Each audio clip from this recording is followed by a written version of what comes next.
got a chance to see the 688, the Netflix film about the World War II group, starring Kerry Washington. Let's talk about it right now.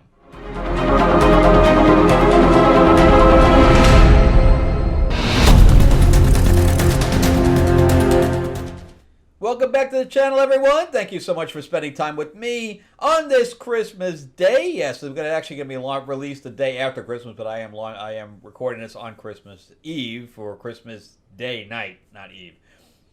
And yeah, I hope you guys had a great Christmas and got to spend some time with family. But I am your host, Frank Zanko, an award-winning screenwriter, novelist, and comic book writer, as well as a filmmaker. And yeah, we're going to jump in and talk about the 688, which is by Tyler Perry. It is written and directed by Tyler Perry, shot here in Georgia. And I love World War II. Everybody knows I like World War II. I wrote a World War II biography of a woman that had to escape from Berlin because she was a Jewish woman. And her goal was to become an American citizen, which she ended up doing. Again, it's called Escape from Berlin. The Diane Jacobs story, she has passed, but I was able to get her whole story down. And if you haven't read it, I think you'll enjoy it, especially if you like historical novels. So it sticks very, very close to her stories that she told me. I think I embellish on like one scene. That's it. Everything else was pretty close. So when this came up on Netflix, of course, I wanted to watch it. And I do like Kerry Washington. Sometimes she comes off, her acting comes off a little bit too hoity-toity, if that's a word, or two words. But other times she comes off, endearing, and this is somewhere kind of in the middle. But she also executive produced this, which means that she basically lent her name to it to be able to get financing. I don't know where Tyler Perry gets his financing from nowadays, but apparently she was one of the first people to sign on. And this is the story of a group of black women that were part of the Army Corps. So it was a separate division because they were black at the time. It's the 1940s. We only got in the war, obviously, in 1941 after Pearl Harbor was bombed. And we stayed in it till the end, which it was ended in 1945.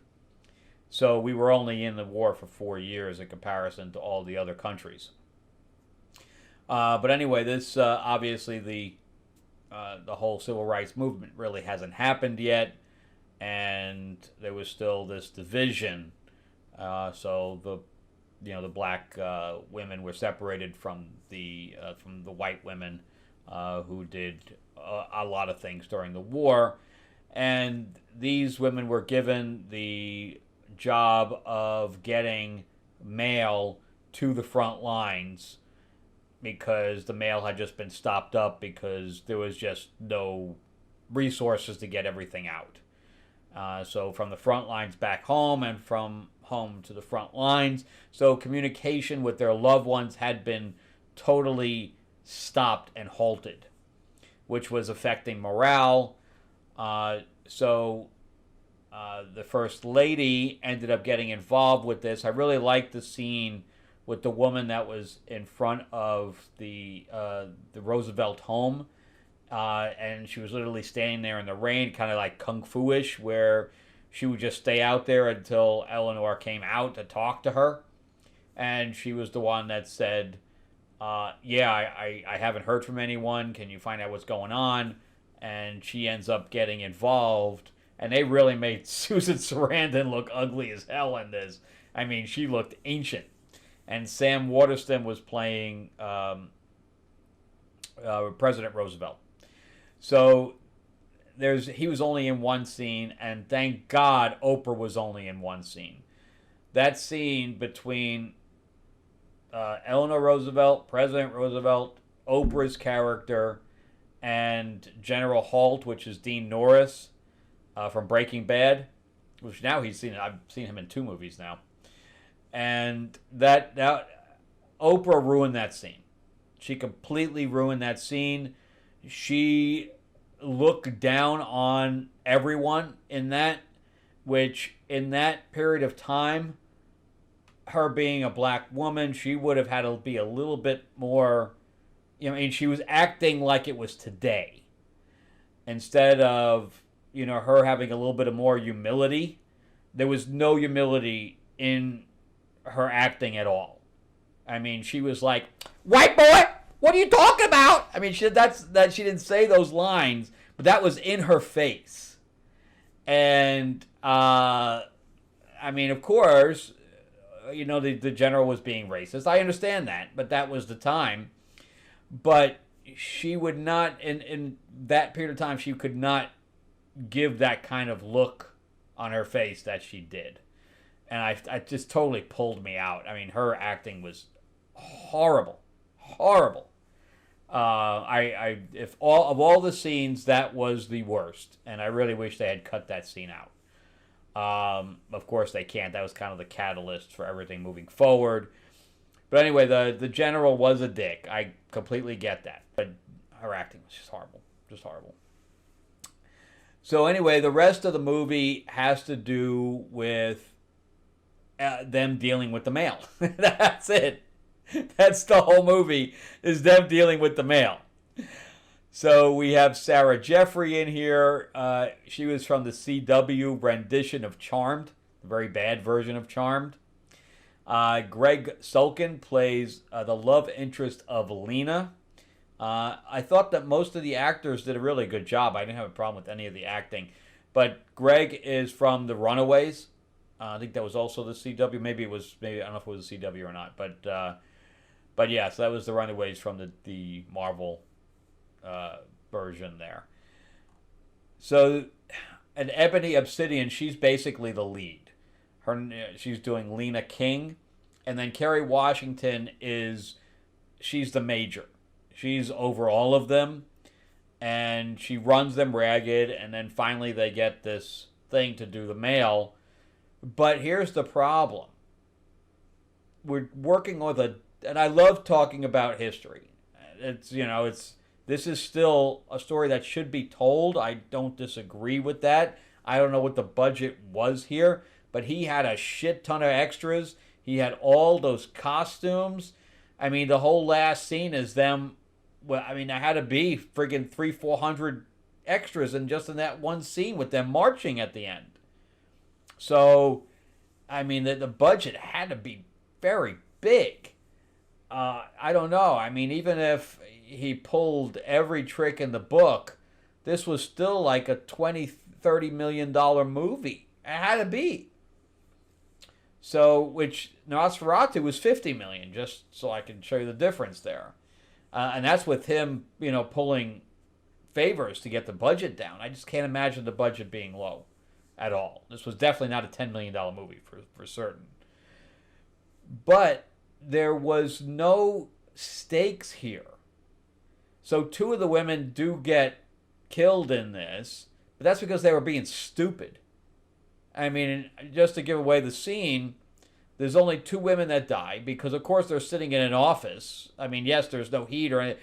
The working conditions were horrible, but they weren't life-threatening like the guys on the front line.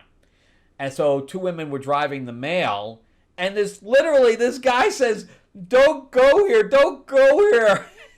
Don't make that turn." And they ignore him, saying, "Yeah, we ain't got time for you." And then all of a sudden they roll over a bomb.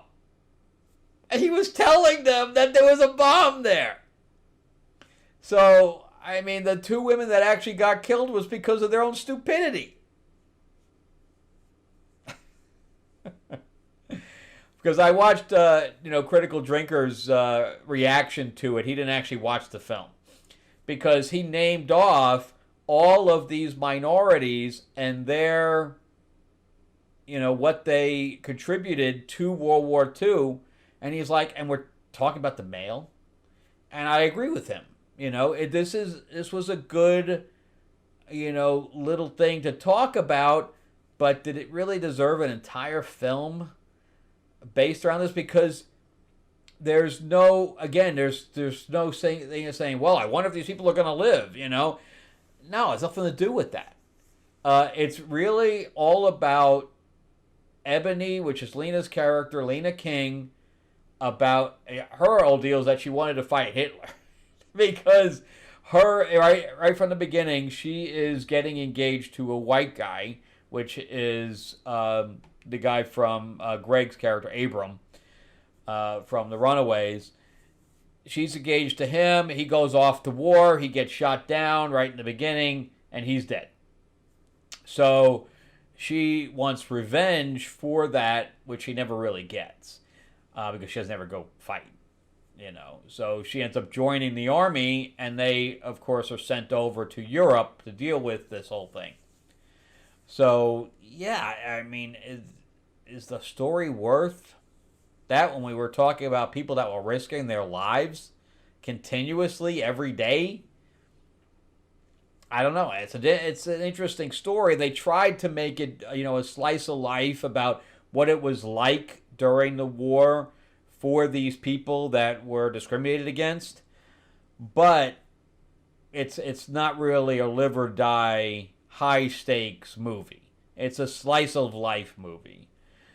So I don't know if it doesn't appeal to you, then I understand that, and after watching it, I can tell you that the emotional moments were good, but the overall story is forgettable because there's so many other World War II stories of people risking their lives that this doesn't really compare. And I understand that they were, first of all, women did not go to the front lines at that time, so there was no fighting for them, no matter what. So, yeah, so no matter what female story you're going to be able to tell, it's not on a group level, because there were female spies, and a great many of them. But they were all individual. They didn't really belong to a group, a soldier group. And those are all very, very interesting, those spy stories. And I think in France there were, but again, they were mixed in. The female soldiers were mixed in because those were revolutionaries. They were hitting back just in a group of civilians. You know, there wasn't a militant group at that time that was, government based because they were already occupied. So, those stories are very interesting as well. And if you really want to see a really good World War II movie, if you don't mind the subtitles, watch Black Book. It was done by the Red Witch or whatever else. She was also in Valkyrie, the actor from Game of Thrones.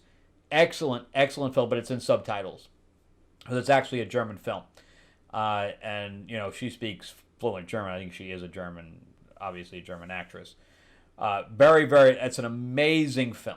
That's an amazing film and a big difference between that and this. And I understand Tyler Perry wanting to, promote, black history through this. I totally get it.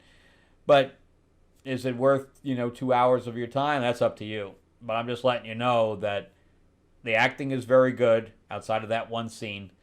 And I liked the costumes. I thought that the way they handled the props and the Jeeps and, the trucks and all that stuff were all very good. But there's no high stakes to this. For a World War II film, there's no high stakes. So I'm going to give this probably a 6.5 out of 10. Mostly because the acting was really good, but it's not a movie I'm going to watch over again because there's really nothing to it. All right, well, that's it for me.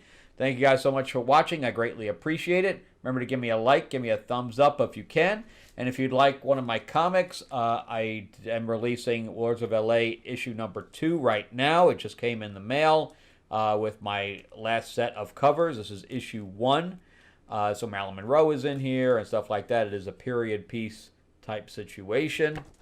And issue 2, I have a bunch of different covers that I will be retiring, a great many of them after we're all fulfilled, This is the Katana cover. That's like the main one. This is my Helene cover. This is the Samurai cover. The Were Panther cover. I also have this in a nude version as well. And then this is the Marilyn cover, and you can see the Nosferatu shadow in the background there. And I do sign them as well, and it's the same artist on both of them, and they are 48 pages apiece. So I am going to probably launch a combined version as well. And then if you're a fan of Pulp Time, we're doing a Green Hornet 50th anniversary with Timothy Zahn as the lead writer. He created Thrawn for Star Wars. And then we have a bunch of different other writers like Kevin J. Anderson, who writes for Dune. He also wrote for Star Wars as well. Brandon Easton, who wrote for Peggy Carter, Agent Carter series on ABC for Marvel. We have a bunch of Bill Willingham. There's just a pile of them. And all great writers are coming together for this 50th anniversary anthology. But if you'd like a copy, we're going to be launching in January. It's going to be a hardcover. Go to greenhornetnoir.com and just click to get notified about when we launch. And also you can click the description link in the description below, and that will take you there as well. All right, Merry Christmas, everybody. Thanks for watching, and I will see you on the next one. Have a great week. Bye.